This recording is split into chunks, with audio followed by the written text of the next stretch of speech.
Le 13 juillet 2026, à 4h17 du matin, heure locale, 24 missiles de croisière Tomahawk ont quitté les tubes de lancement des destroyers USS Harley Burke et USS Paul Hamilton, stationnés dans le golfe Persique. 11 minutes plus tard, l'île de Kharg n'existait plus en tant que hub pétrolier. Pourquoi Kharg? Parce que cette minuscule île de 37 km² concentrait à elle seule 90% des exportations pétrolières iraniennes et Washington venait de frapper l'économie de Téhéran en plein cœur. Pour comprendre ce qui s'est passé cette nuit-là, il faut remonter 6 semaines en arrière. Le 4 juin 2026, un drone de reconnaissance américain RQ-4 Global Hawk effectuait une mission de surveillance au-dessus du détroit d'Ormuz à une altitude de 18 000 mètres, en eaux internationales selon Washington, en violation de l'espace aérien iranien selon Téhéran. À 11h43, un missile sol-air Khordad 15 l'a abattu. Le Pentagone a immédiatement réclamé des réparations et la libération des débris. L'Iran a refusé. Dans les jours qui ont suivi, le guide suprême Ali Khamenei a prononcé un discours menaçant de fermer le détroit d'Ormuz à toute navigation si les sanctions économiques n'étaient pas levées dans les 30 jours. Ce n'était pas la première fois que Téhéran agitait cette menace, mais le contexte avait changé. Le paquet de sanctions adopté en mai 2026 par le Congrès américain avait réduit les exportations iraniennes à moins de 400 000 barils par jour, un niveau catastrophique pour un budget d'État déjà exsangue. Les négociations à Genève avaient échoué le 28 juin. Le compte à rebours était lancé.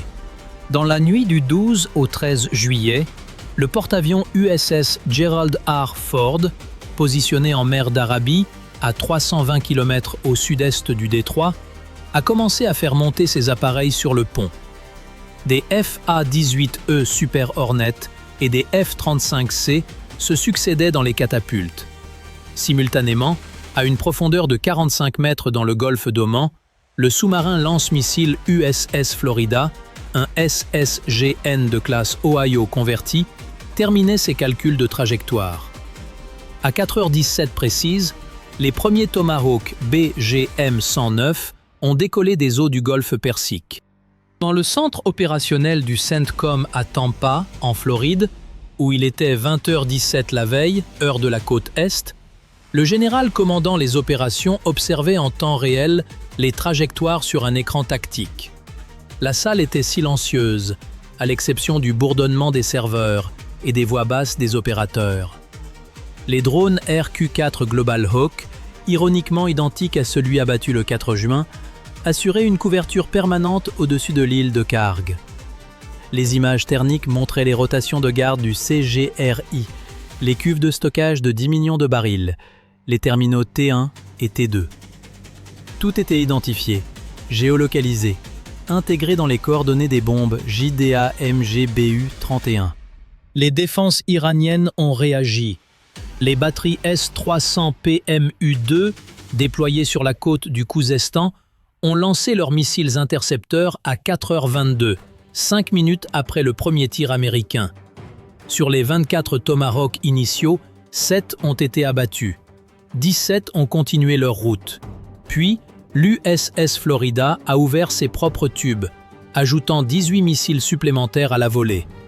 L'USS Paul Hamilton a lancé une deuxième salve de 12. Le ciel au-dessus du golfe Persique était sillonné de trajectoires lumineuses. Les opérateurs iraniens ont compris qu'ils faisaient face à une saturation délibérée de leur défense, une technique que les analystes militaires appellent « overwhelming the intercept chain ». Les missiles AGM-88 ARM, tirés par les FA-18E depuis une altitude de 12 000 mètres, ont neutralisé les radars des batteries S-300 en 4 minutes et 38 secondes après le premier tir. Les zénitiers du CGRI sur l'île elle-même n'ont pas eu le temps d'activer leur propre système. Les équipages des postes de tir ont été tués à leur poste dans les 4 premières minutes. À 4h28, les premières détonations ont touché le terminal T1. À 4h31, c'était le tour du terminal T2 et des installations de pompage. À 4h34, les cuves de stockage ont pris feu. La colonne de fumée noire était visible à 80 km de distance. Déraisonnez-vous que les États-Unis allaient vraiment frapper directement le sol iranien ou pensiez-vous que tout s'arrêterait aux sanctions et aux discours diplomatiques? La réponse est venue cette nuit-là avec une brutalité sans ambiguïté. Sur l'île même, la garnison du CGRI comptait 340 hommes. Les images satellites prises 48 heures plus tard indiqueront que le complexe militaire avait été rasé à 80%. Les bilans iraniens officiels ne seront jamais publiés, mais des sources de renseignement occidentales estimeront les pertes à 87 tués et 134 blessés parmi le personnel militaire. Une vingtaine de pêcheurs civils résidant sur l'île ont été évacués dans un chaos total par des barques de fortune vers les côtes du Khouzestan. Certains témoigneront plus tard avoir vu les réservoirs exploser comme des soleils, les flammes s'élevant à plus de 200 mètres. Pendant que Karg brûlait, la marine iranienne entrait en action. À 5h03, des vedettes rapides de classe Tondar ont quitté leurs abris dans le port de Bandar Imam Khomeini. Simultanément, 3 sous-marins de poche de classe Gadir se sont mis en mouvement sous la surface. L'un d'eux a localisé l'USS Harley Burke à 5h41 et a lancé 2 torpilles légères. La première a manqué le destroyer de 400 mètres sur tribord. La seconde a été contrée par le système de leurres acoustiques du navire. 40 secondes plus tard, un hélicoptère MH-60R Romeo, décollé du pont de l'Harley Burke, a localisé le Gadir par sonar actif et l'a neutralisé avec une torpille légère Mk-54. Il n'y avait aucun survivant parmi les 18 membres d'équipage du sous-marin iranien. Les vedettes Tondar, en revanche, tentaient une approche groupée. 2 d'entre elles ont été coulées par les missiles RIM-116 du USS Paul Hamilton à 5h54. Une troisième a été touchée par un Hellfire lancé depuis un drone MQ-9 Reaper et a coulé en 7 minutes. Le destroyer américain a reçu un impact partiel d'une roquette non guidée tirée depuis une 4e vedette. Dégâts mineurs sur la superstructure, 3 marins légèrement blessés, aucun mort côté américain en mer ce jour-là. À Téhéran, il était 7h47 du matin lorsque le président Massoud Pezeshkian a été informé de l'étendue des dégâts. La réunion du Conseil suprême de sécurité nationale s'est tenue dans un bunker souterrain de Velenjak. Khamenei, présent par liaison vidéo depuis sa résidence sécurisée, a autorisé la réponse balistique. L'ordre était clair. Frapper la base aérienne d'Al-Udeid au Qatar, principal hub logistique des forces américaines dans la région, hébergeant le quartier général avancé du CENTCOM avec 10 000 militaires américains. À 9h22, heure locale iranienne, les brigades de missiles du CGRI ont lancé 18 missiles Shahab-3 et 12 Fateh 110 depuis des positions mobiles dispersées dans les provinces de Kermanshah et d'Ispahan. La défense antimissile américaine, batterie Patriot PAC-3 et système THAAD, déployé autour d'Al-Udeid, a intercepté 22 missiles sur 30. 8 sont passés. 3 ont touché des zones de tarmac périmétriques. 2 ont frappé des hangars auxiliaires. 3 ont atterri dans des zones à faible densité à l'extérieur de la base. Le bilan, 11 militaires américains tués, 47 blessés, 2 avions de transport C-17 détruits au sol, un hangar de maintenance détruit. Le Qatar a formulé une protestation officielle pour violation de sa souveraineté, tout en restant délibérément silencieux sur la suite. Téhéran avait répondu « Qui, selon vous, portait la responsabilité première de cette escalade? Washington qui avait frappé le premier ou Téhéran qui avait abattu le drone en juin et menaçait Hormuz depuis des semaines ?» C'est la question que des millions de personnes se posaient ce matin-là devant leur télévision. Parce que pendant ce temps, dans les rues de Téhéran, de Shiraz et d'Ispahan, la population découvrait l'étendue de la catastrophe. Les images de Karg en feu tournaient en boucle sur les chaînes arabes et occidentales, même si la télévision d'État iranienne ne montrait d'abord que des images de l'attaque contre Al-Udeid, présentée comme une victoire. Mais les Iraniens savaient ce que représentait Karg. des queues s'étiraient devant les stations-service dès 8 heures du matin. Les autorités avaient imposé un rationnement d'urgence. Sur les marchés financiers, le rial iranien, déjà affaibli, avait perdu 18% de sa valeur en 3 heures. Et le baril de Brent, qui cotait $89 la veille au soir à la clôture de Londres, atteignait $147 à 14h30 heure de Paris. Une hausse de 65% en moins de 10 heures. Les bourses européennes avaient déclenché leur coupe-circuit automatique. Le CAC 40 perdait 7,3% à la mi-séance. À la pompe, en France comme partout en Europe, le prix du litre d'essence SP95 avait déjà bondi de 22 centimes dans la matinée. À combien roulez-vous en ce moment ? Parce que ce chiffre que vous voyez à la station-service le lendemain matin, il a une date de naissance précise. Le 13 juillet 2026, 4h17. Le 14 juillet, la crise a pris une nouvelle dimension.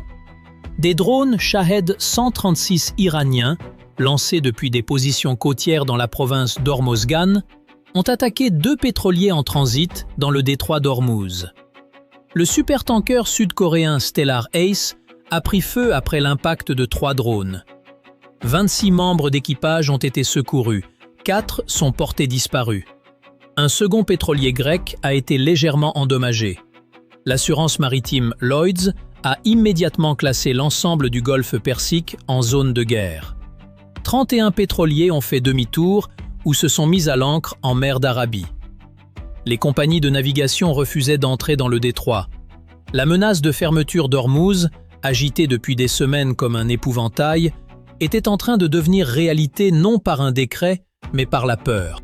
Les B-2 Spirit, décollés de la base aérienne de Whiteman dans le Missouri plus de 20 heures auparavant, sont entrés en action dans la nuit du 14 au 15 juillet.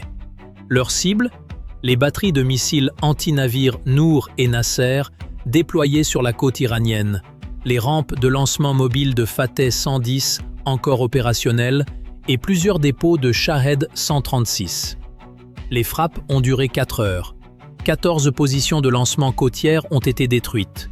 La capacité de l'Iran à maintenir le blocus de facto du détroit a été réduite de manière significative, sans être totalement éliminée, car les Iraniens avaient dispersé leurs équipements dans des tunnels et des zones montagneuses difficiles à cibler avec précision. Les réactions internationales se cristallisaient. La Maison-Blanche avait qualifié l'opération de « frappe de précision défensive » en réponse à l'agression iranienne persistante et invoqué l'article 51 de la Charte des Nations Unies sur la légitime défense. Israël avait exprimé son soutien total par la voix du Premier ministre, sans surprise. L'Arabie saoudite et les Émirats arabes unis avaient publié des communiqués soigneusement calibrés, condamnant formellement toute escalade, tout en ouvrant discrètement leurs espaces aériens aux vols militaires américains, un équilibre diplomatique révélateur de leurs intérêts contradictoires. La Russie, par la voix de son porte-parole présidentiel, avait dénoncé une agression flagrante contre un État souverain et convoqué l'ambassadeur américain à Moscou. Mais Moscou ne bougerait pas militairement. La Russie avait trop besoin que les prix du pétrole restent élevés, et Karg en flammes lui rendait involontairement un immense service budgétaire. La Chine, au travers de son ministère des Affaires étrangères, avait appelé toutes les parties à la retenue. Dans un communiqué de 3 phrases, le silence de Pékin en disait davantage que n'importe quelle déclaration tonitruante. La Chine perdait son principal fournisseur pétrolier de substitution et cherchait une sortie de crise sans en avoir les moyens. Le 15 juillet, Khamenei a pris la parole dans un discours télévisé de 28 minutes. Il n'a pas annoncé de cessez-le-feu. Il n'a pas non plus promis de nouvelles frappes immédiates. Il a déclaré que l'Iran continuerait à défendre ses droits sacrés et que l'ennemi paierait le prix de son arrogance. Lecture entre les lignes des analystes. Téhéran cherchait une sortie honorable mais ne savait pas encore comment la formuler. Les pertes humaines militaires iraniennes s'élevaient à ce stade à au moins 140 tués confirmés, des dizaines de millions de dollars de matériel détruit. L'île de Karg était hors service pour au minimum 6 mois, selon les premières évaluations d'ingénieurs pétroliers. Les terminaux T1 et T2 nécessitaient une reconstruction complète. Les pipelines sous-marins avaient subi des dommages structurels. Les cuves de stockage étaient inutilisables. Pour le budget iranien, cela représentait une perte sèche d'environ 4,2 milliards de dollars par mois. Une hémorragie financière que l'économie iranienne, déjà sous perfusion, ne pouvait absorber indéfiniment. Le 16 juillet, une délégation qatari, sous couvert de médiation discrète avec l'appui d'Oman, transmettait à Téhéran un message américain non officiel. Son contenu ne serait jamais entièrement divulgué. Mais dans les heures qui ont suivi, les lancements de drones iraniens dans le détroit se sont interrompus. Les pétroliers ont commencé, prudemment, à reprendre leur transit. Le prix du baril reculait à 131 $, toujours catastrophique pour les économies importatrices, mais le signal que les marchés avaient choisi d'interpréter comme la fin de la phase aiguë. Pourtant, rien n'était résolu. Les causes profondes, le programme nucléaire iranien, les sanctions, les ambitions régionales du CGRI, la question de la présence militaire américaine dans le Golfe demeuraient entières. Karg était détruit, mais l'Iran disposait encore de ses missiles, de ses proxys au Yémen et en Irak, de sa capacité à frapper les intérêts américains sur un rayon de 2000 km. Et dans les rues de Téhéran, la colère de la population ne s'était pas dissipée. Elle avait changé de cible, se retournant parfois contre un régime incapable de protéger ses propres infrastructures, autant que contre l'agresseur extérieur. L'histoire des révolutions sait ce que peuvent produire ce type de carrefour. Si vous aviez été à la tête du commandement iranien le soir du 16 juillet, face à une île détruite, une économie saignante et un ennemi qui venait de démontrer sa capacité à frapper n'importe quel point du territoire iranien avec une précision chirurgicale, qu'auriez-vous décidé de faire ensuite? Parce que c'est précisément cette question que se posaient les généraux du CGRI dans leur bunker cette nuit-là. Et la réponse qu'ils ont choisie, ou n'ont pas choisie, allait déterminer si ces 4 jours de juillet 2026 resteraient un épisode brutal mais localisé, ou l'ouverture d'un conflit dont personne, ni à Washington ni à Téhéran, ne maîtrisait plus le calendrier ni les limites.